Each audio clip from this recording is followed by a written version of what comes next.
할렐루야. 오늘 우리가 함께 나눌 말씀의 제목은 누가 죄인인가? 누가 죄인인가입니다. 기독교에서 이 죄의 문제는 핵심 주제라고 해도 과언이 아닐 것입니다. 왜냐하면 죄로 인해서 죽음이 들어오고 이 문제를 해결하기 위해서 예수 그리스도의 십자가가 세워졌기 때문입니다. 여러분, 그러면 죄가 뭔가에 대해서 다시 한번 우리가 조금 정리해보는 시간을 가지면 좋겠습니다. 죄가 뭔가? 먼저 국어 사전에는 그렇게 되어 있습니다. 양심이나 도리에서 벗어난 행위라고 되어 있습니다. 두 번째는 잘못이나 허물로 인해서 벌을 받을 만한 일이라고 되어 있고요. 그리고 세 번째는 하나님의 계명을 거역하고 그의 명령을 따르지 아니하는 인간의 행위라고 이렇게 되어 있습니다. 근데 여기서 조금 더 나아가서 기독교적으로 다듬어진 정의를 우리가 살펴보면요, 기독교적인 그 죄의 정의는 간단해요, 여러분. 간단한데 이건 정말 모든 것을 다 꿰뚫어버리는 그런 그 말씀이라 할 수 있습니다. 하나님의 뜻을 벗어나는 모든 것이에요. 뭐라고요? 하나님의 뜻을 벗어나는 모든 것이에요. 이해되셨으면 아멘? 여러분, 하나님의 뜻이라는 것은요, 당연한 것이고요, 하나님의 뜻을 벗어나는 모든 것이에요. 벗어난 것도 아니고요, 벗어나는 모든 것이에요. 죄는요, 하나님의 뜻을 벗어나는 모든 것을 말하는 것입니다. 그러면 죄인은 어떤 사람일까? 여러분, 죄인은 어떤 사람입니까? 죄인은 어떤 사람이냐면요, 국어사전에 죄인은 그렇게 되어 있습니다. 죄를 지은 사람, 법이나 도덕을 어긴 사람, 이렇게 되어 있어요. 국어사전에 이렇게 되어 있는데, 그러면 기독교적인 죄인의 의미는 뭘까요, 여러분? 하나님 앞에서 죄를 가진 모든 사람이에요. 즉 하나님의 뜻에서 벗어난 모든 인간을 말하는 거예요. 하하. 자, 그러면 여러분, 죄가 없는 사람이 존재할까요? 안 할까요? 죄가 없는 사람은요, 존재할 수가 없어요. 그래서 예수님께서 요셉과 마리아라고 하는 부모를 통해서 나신 것이 아니라 죄를 범치 않기 위해서, 죄의 굴레에 들어가지 않기 위해서 마리아 한 사람에게 성령으로 잉태되어서 나시는 일을, 그 기적을 일으키셔야 했던 겁니다. 자, 여러분, 예외는 없어요.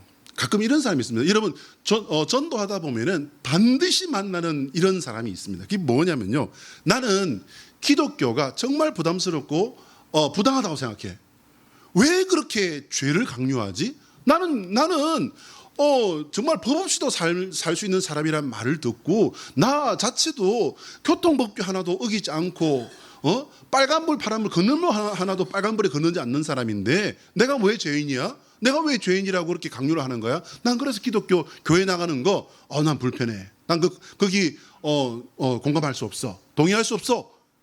들어보셨습니까? 이런 사람 반드시 있습니다. 자,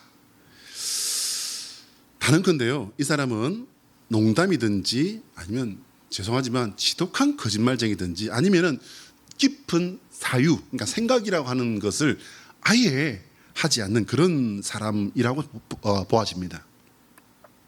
죄를 짓지 않는 사람은요, 단 한 사람도 없어요. 예수님께서 죄의 개념을 어디까지 말씀하셨습니까? 마음으로 범하면은 이미 어떻게 했다고요? 범한 거라고요. 예를 들자면 아리따운 여성을 보고서 그 마음에 음욕을 품으면 어떻게 했다고요? 손 한 번 잡은 것도 아니에요. 말 한 번 그런 것도 아니에요. 그런데 어떻다고요? 하나님 앞에서는 이미 죄가 성립되어 버린 거예요. 왜요? 하나님은 마음의 중심을 보고 계시기 때문이죠. 왜 사람들에게 죄의 문제가 끝없이 반복되는 걸까요? 죄를 몰라서 반복하는 사람도 있고요, 죄를 알면서도 반복을 할 수밖에 없는 그런 사람도 있어요. 첫 번째는요, 죄는 유전되어서 내려오는 거예요. 우리의 죄는요, 본능이에요, 여러분. 유전되어서 타고난 죄인의 악한 본성 때문에 우리가 죄를 가까이 하는 겁니다. 이거를 뭐라고 하냐면요, 태생적인 죄라는 거예요. 태생적인 죄. 무섭죠, 여러분? 이거 굉장히 무서운 겁니다. 두 번째는 뭐냐면요, 누구나 죄를 범하지 않고 사는 사람이 없기 때문에 이 정도쯤은 괜찮겠지라고 해서 죄를 아무렇지도 않게 짓는 거예요. 그걸 뭐라고 하냐면요, 죄의 보편성이라고 하는 것입니다. 누구나 이 정도는 하고 사니까 에휴, 하나님께서도 이 법은, 세상 법은 물론이에요. 아이고, 법도 사람인데 이 정도는 괜찮아. 여러분, 이 말 들어보셨습니까? 법도 사람인데 뭐 하나님이 사람이십니까? 아니요, 여러분. 하나님은요, 우리 마음에 생긴, 그러니까 한번 입 밖으로 내뱉어 본 적도 없는데 내 마음에 생긴 그 마음가짐마저도 하나님께서는 죄로 세신다는 거예요. 사람들에게는요, 본능적으로 자기 방어 기제라는 것이 있습니다. 그래서 이걸로 해서 아유, 봐주실 거예요. 이 정도는 뭐 누구나 하고 사니까 라고 하는 자기 합리화를 그렇게 하고 사는 거예요. 이것은요, 어디까지나 자기 생각입니다.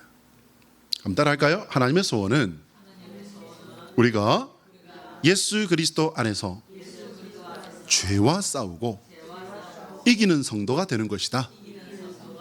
시작. 하나님의 소원은 우리가 예수 그리스도 안에서 죄와 싸우고 이기는 성도가 되는 것이다. 할렐루야. 여러분, 죄와 싸우고 이기는 성도 되시기를 예수 그리스도의 이름으로 축복합니다. 저희 큰아이가 미국에 가기 전에 언젠가 저와 어떤 얘기를 하다가 신분증을 이렇게 볼 일이 있었어요. 신분증을 이렇게 보는데 제가 처음 보는 무슨 마크 같은 게, 이게 자그마한 마크가 2개가 이렇게 붙어 있는 거예요. 이게 뭔가 해서, 야, 이게 뭐냐? 그러니까 물었더니 아이가 하는 말이, 군대에 있을 때 군대에서 장기 기증을 했다는 거예요. 장기 기증이 뭐예요? 콩팥이나 간이나 신장이나 심장이나 이런 것을 이렇게 내가 어떤 목숨을 이제 잃게 되었어요. 그렇게 됐을 때 그것을 떼어서 그게 필요한 사람들에게 나눠주는 걸 말하지 않습니까? 그걸 했다는 거예요. 물론 뭐 그런 일은 있어서는 안 되겠죠. 그런데 이렇게 자기에게 일이 생겼을 때 그렇게 하겠다는 그 뜻을 이렇게 약속을 했다는 거예요. 그래서 그 약속을 했다는, 이 사람은 그런 약속을 했습니다, 그런 의사를 표시했습니다라고 하는 그 표시를 신분증에다 이렇게 딱딱, 말하자면 도장을 찍어놨더라고요. 그걸 보는 순간에 여러분, 제가 아빠인데 그걸 보는데 가슴이 덜컹하는 거예요. 그러면서 마음이 이제 좀 불편했어요. 그래서 너는 부모한테 한마디 상의도 없이 이런 걸 하냐, 이렇게 조금 나무라는 말을 했습니다. 당연히 언짢죠. 근데 언짢은 마음에 그런 말을 하긴 했는데 가만히 생각해 보니까 이 자식 대단하네 하는 생각이 들었습니다. 그리고 이제 거기서 조금 더 생각을 해보니까 아이가, 내 아이가 이름도 성도 모르는 사람에게 이렇게 자기의 몸을 내어주는 그런 말을 듣고, 그렇게 일어난 것도 아니고 그 말을 듣고 내 마음이 이렇게 불편한데, 흉악한 죄인을 위해서 죄도 없이 죽임을 당하고 모든 것을 다 내어준 하나밖에 없는 아들이 그 길을 가야 했던 하나님의 마음은, 하나님 아버지의 마음은 어떠했을까? 사랑하는 여러분, 우리 사순절 매년 지내지 않습니까? 그때 우리가 반드시 생각해 봐야 되는 게 바로 그거 하나예요. 그게 뭐냐면요, 예수님께서 그 십자가의 길을 걸어가실 때 성부 하나님의 마음은 어떠셨을까? 오늘 본문은 예수님께서 마태를 부르시는 장면으로 시작하고 있습니다. 마태복음 9장 9절인데요. 마태라는 이 사람의 직업이 소개되고 있습니다. 어떤 직업이냐면요, 세금을 걷는 일을 하는 사람이었다는 거예요. 이 일을 하는 사람을 우리 성경에서는 세리라고 하지 않습니까? 9절에 세금을 걷는 그 마태의 직업에 대해서 말을 하고 있는데요. 세금을 걷는 일은 오늘날로 치자면은 국세청 공무원이지 않습니까? 그렇기 때문에 나쁘지 않은 그런 직업이라고 할 수 있을 겁니다. 그런데 예수님 시대에 유대 땅에서 세금을 걷는 일을 하는 사람은요, 그렇게 인정받지 못했어요. 왜입니까, 여러분? 그들은요, 그 당시에 유대 땅을 지배하고 있는 것이 로마 제국이었어요. 로마 제국의 하청을 받은 사람이라고 이렇게 보시면 맞습니다. 로마 제국에서 이제 얼만큼 세금을 걷어라라고 하면은 이제 이 세금 걷는 사람들이 로마 정부에서 걷으라고 하는 것보다 더 정해서 이제 세금을 걷는 거예요. 그리고는 10원을 걷어서 이게 올려보내라라고 하는 그 명령이 떨어지면은 이 사람들은 15원을 걷는 거예요. 그렇게 해서 10원 올려보내고 얼마가 남죠? 5원이 남잖아요. 그러면 이제 그건 뭐예요? 그거는 자기 소유가 되는 거예요. 그러니 이 세금을 내는 사람들의 입장에서는요, 이 사람들은 매국노였던 거예요. 나일강노였던 거예요. 그뿐 아닙니다. 유대인들의 입장에서 볼 때 이 사람들은 이방인의 종노릇을 하는 사람들이었고 이방인과 접촉을 하는 사람들이었기 때문에 어떤 사람들이었냐면요, 부정한 사람들이었어요. 그렇습니다. 마태는 유대인의 눈으로 볼 때에 죄인이었습니다. 그럼 예수님께서는 왜 굳이 이런 죄인을 만나서 식사까지 하고 계신 걸까? 이것은 사람들의 눈에 띌 수밖에 없는 일이었고요. 오늘 본문처럼 시비가 이제 일어난 겁니다. 오늘 본문에 보면 시비가 일어난 거지 않습니까? 본문에 예수님의 행동에 대한 모든 설명은요, 마태복음 자체라는 생각이 들었습니다. 이게 무슨 말이죠? 마태복음 자체로 어떤 설명이 가능하단 말입니까? 여러분 보세요. 동족의 피를 빨아먹고 살던 이 세리 마태가요, 하나님의 인도하심을 받아서 말씀을 기록하고 사람들을 인도하고 복음을 위해서 목숨을 바치는 사람이 되었다는 거, 이게 결론이에요. 처음에 어떤 사람이었다고요? 동족들로부터 손가락질 당하는 사람이었어요. 동족의 피를 빨아먹고 사는 사람이었어요. 율법으로 치자면 아주 부정한 그런 사람이었단 말이에요. 그런데 예수님의 부르심을 받고, 그리고 그는 예수님과 함께 3년을 지내면서 예수님의 가르침을 받고 예수님의 그 십자가 길과 부활의 모든 역사까지도 다 본 사람이에요. 뿐만 아니라 마가다락방의 오순절 성령 역사까지 다 체험한 사람입니다. 그리고 이제 그는 땅끝까지 가서 복음을 전하는 사람이 되었던 것입니다. 그뿐 아닙니다. 오늘 우리가 읽었던 이 마태복음이라고 하는 이 복음서를 기록한 저자였다는 거예요. 누구였는데? 동족의 손가락질을 받는 죄인이었는데, 그는 마음에 어떤 신앙적인 것이 있었는지는 우리가 성경을 통해서는 정확히 알 수는 없습니다. 그렇지만 지극히 평범한 세리였다고 보는 것이 맞습니다.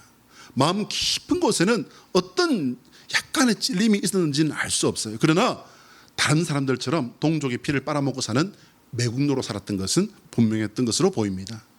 그런 마태를 예수님께서 부르십니다. 그런데 여러분, 이 성경을 잘 보시기 바랍니다. 마태는요, 두말 없이 따라 났습니다.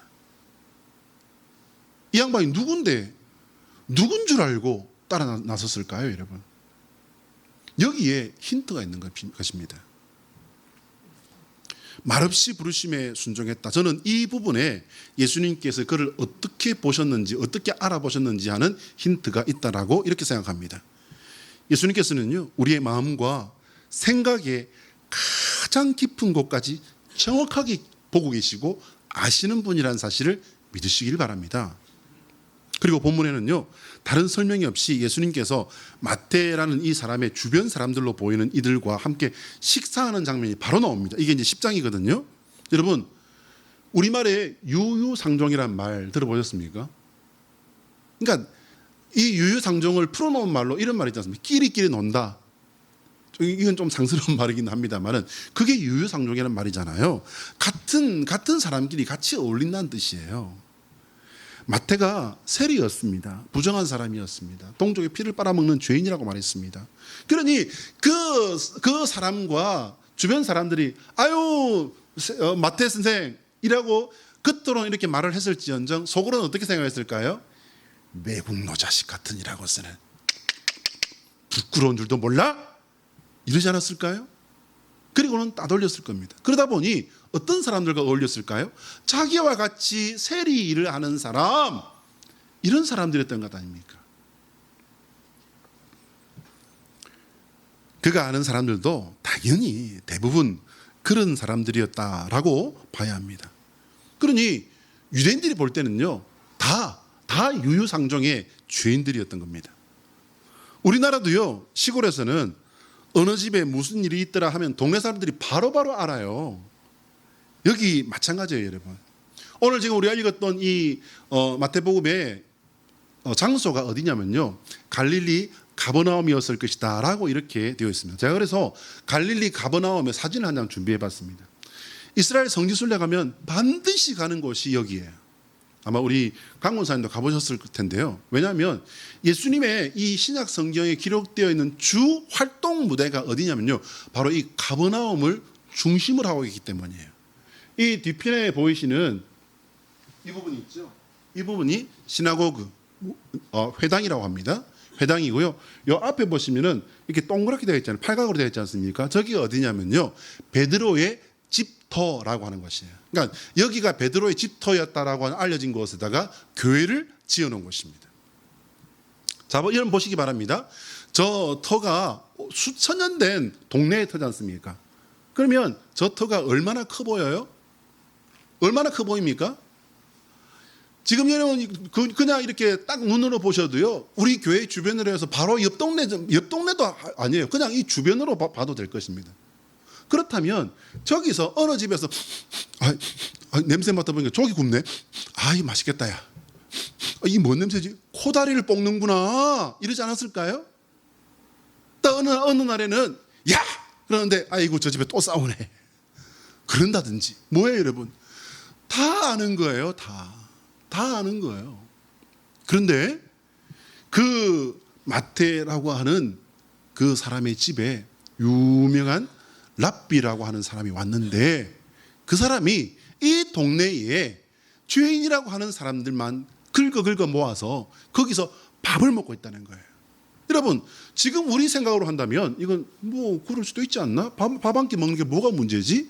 뭐 교제하나 보지 라고 생각할 수 있습니다. 그러나 여러분, 유대율법에 의할 것 같으면요, 그것은 금지된 일입니다. 부적절한 일이었어요. 그런데 예수님께서는 그들과 함께 식사를 하고 계신 겁니다.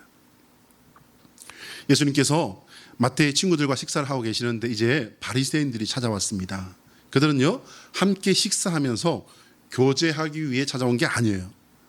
예수님의 제자들에게 예수님의 행동에 대해서 시시비비를 따지기 위해 온 겁니다. 11절 말씀이에요. 11절에 바리새인들이 보고 그의 제자들에게 이르되 어찌하여 너희 선생은 세리와 죄인들과 함께 잡수시느냐. 여러분, 예의 갖춰서 이야기한 것 같습니다.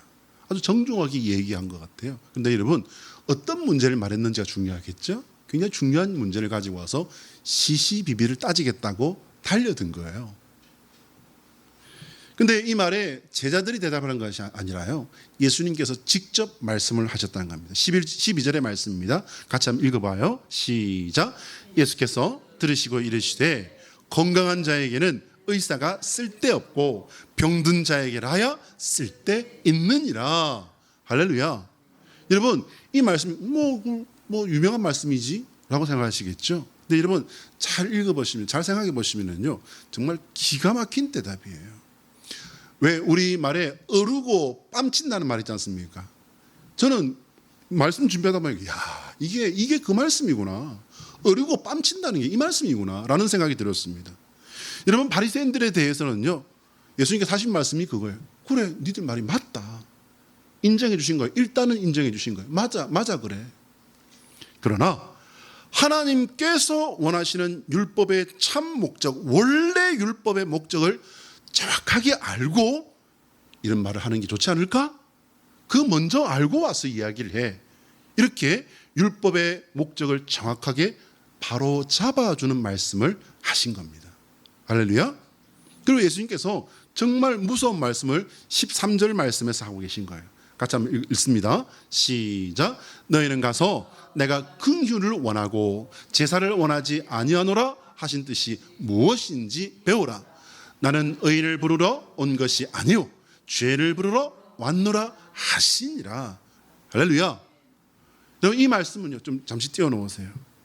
이 말씀은 제가 이 말씀을 준비하다 보니까요, 아, 그렇구나. 이 말씀조차도 예수님 직접 하신 말씀이니 당연히 유명한 말씀이에요. 근데 이 말씀을 제가 앞뒤로 생각하고 죄인이라는 주제를 가지고 생각하다 보니까요, 정말 무서운 말씀이더라고요. 자, 이 말씀이 왜 무서운 말씀인가? 예수님께서 받으시는 사람의 기준이 여기서 드러났기 때문이에요. 여러분 보세요. 예수님께서 받으시는 사람의 기준이라고 말씀드렸습니다. 예수님께서는요, 자신이 의인이라고 생각하는 사람은 부르지 않으신다는 거예요. 여러분, 의인이 뭡니까? 성경에서 의인은요, 단 한 사람, 하나밖에 없어요. 뭡니까? 믿음으로 의롭게 된 사람을 말하는 거예요.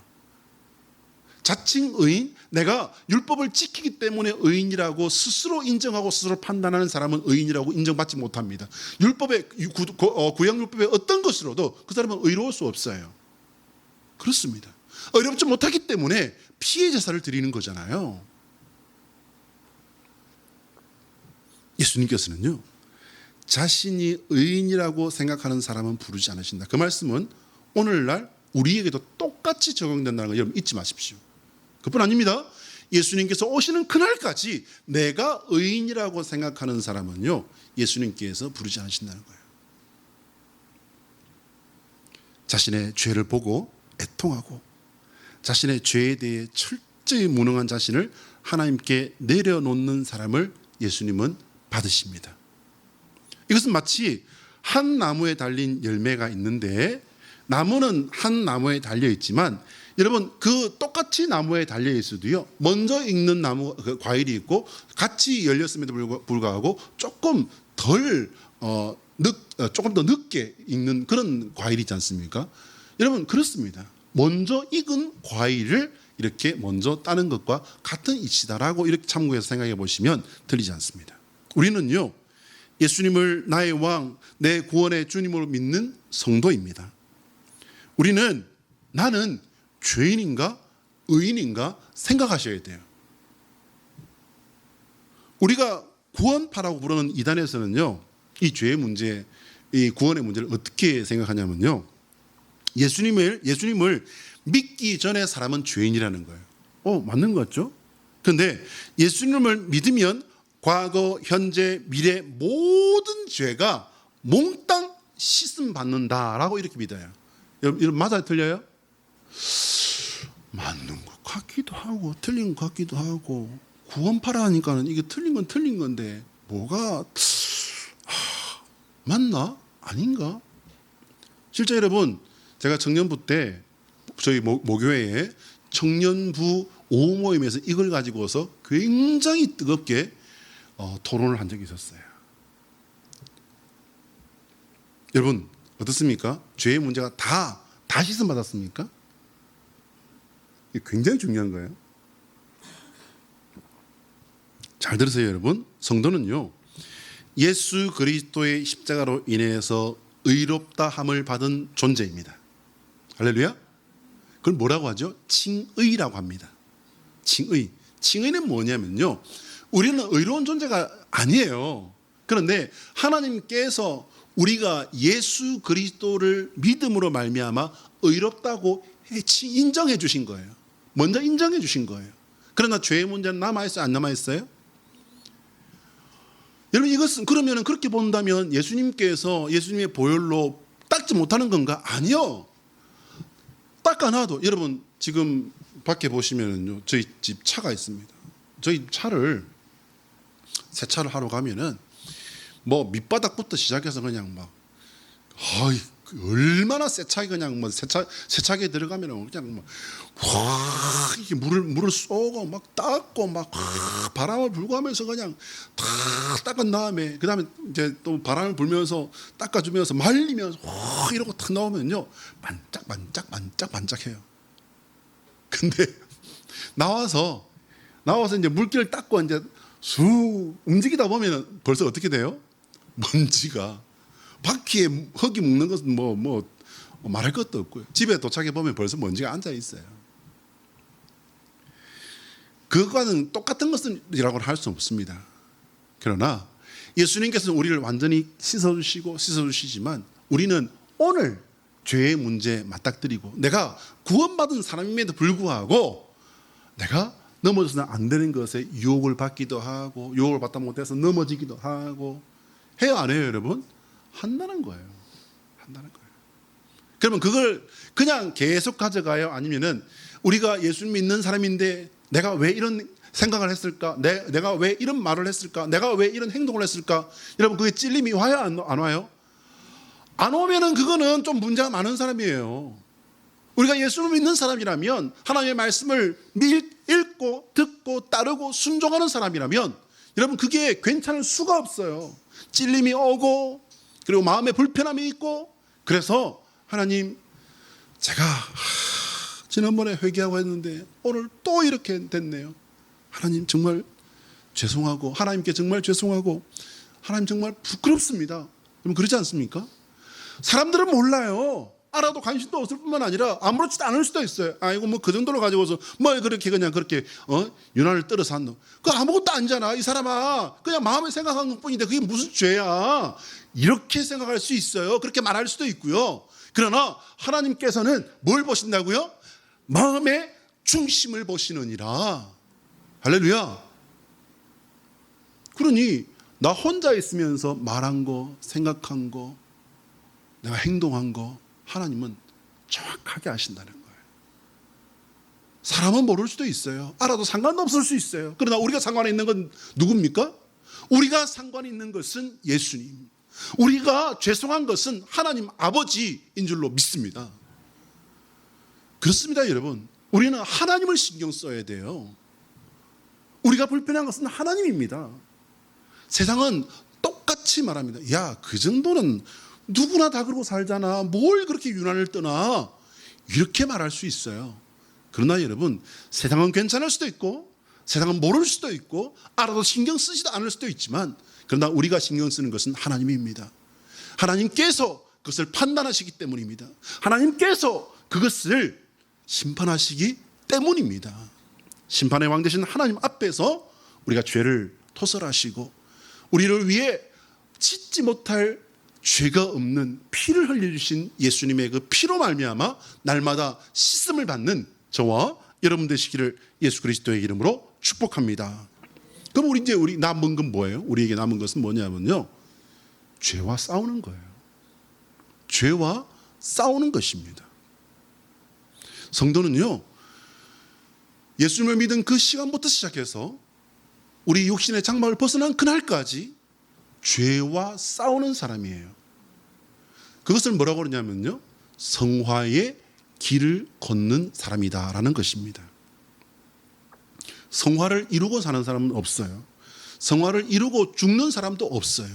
성화의 길을 걸어가다가 인생이 끝나는 것입니다. 사랑하는 여러분, 다른 사람의 죄나 허물, 여러분 이거 손가락질을 할 것도 없고요, 욕할 것도 없습니다. 불쌍히 여겨주시고, 다만 우리가 신경 쓸 것은 내가 만나는 나의 죄, 나를 죄로 유혹하고 물들게 하려는 나의 죄와 싸우는 것에 집중하시기 바랍니다. 한번 따라할까요? 예수 그리스도의 십자가는 나의 모든 죄를 씻는 영원하고 유일한 구원의 문이다. 좀 길어요. 시작. 예수 그리스도의 십자가는 나의 모든 죄를 씻는 영원하고 유일한 구원의 문이다. 할렐루야. 여러분, 이 문을 들어 서셔야 돼요. 그리고 이 문을 꼬린하셔야 됩니다.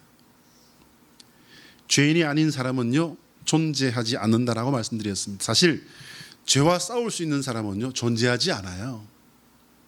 죄와 싸울 수 있는 능력이 사람에게 있었다면 예수님은 오실 필요가 없었겠죠. 그래서 세상 모든 사람이 죄의 지배를 받고 사는 거예요. 큰 죄냐 작은 죄냐의 차이가 있을 뿐이지 모든 사람은 죄인입니다. 아담과 하와 이후에 윗대로부터 물려오는 태생적인 죄의 본성이 있습니다. 모든 사람이 죄를 지으며 사는 그 죄악의 보편성 때문에 우리는 죄에 대해 문제의식을 가지지 못하기가 쉽다는 말입니다. 죄를 깨닫기 위해 두리번거리고 고민하라는 말이 아닙니다. 하나님의 말씀에 창념하고 집중하라고 말씀드렸습니다. 하나님의 말씀 안에 깨어있는 사람은요, 거룩한 분별력을 가지게 됩니다.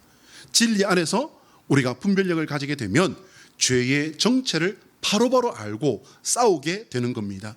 세상에 넘치는 죄와 내 안에 틈타고 들어와 나를 점령하려는 원수를 보게 되는 것입니다. 그것이 말씀의 능력이고 성령께서 말씀을 통해 우리에게 주시는 능력입니다. 우리가 이 죄를 불편해하고 싸우려 할 때 오늘 마태를 불러주신 예수님의 부르심의 음성이 다가와 우리를 만나주시고 주장해 주시는 것입니다. 이때 우리에게 필요한 것은 무엇입니까? 오늘 본문에서 사도 마태가 그랬던 것처럼 순종하고 따라가는 것입니다. 주님을 따라 나섰다면 날마다 회개하고 예수님의 가르침에 순종하는 성도, 그 성도 되시기를 예수 그리스도의 이름으로 축복합니다. 기도하겠습니다.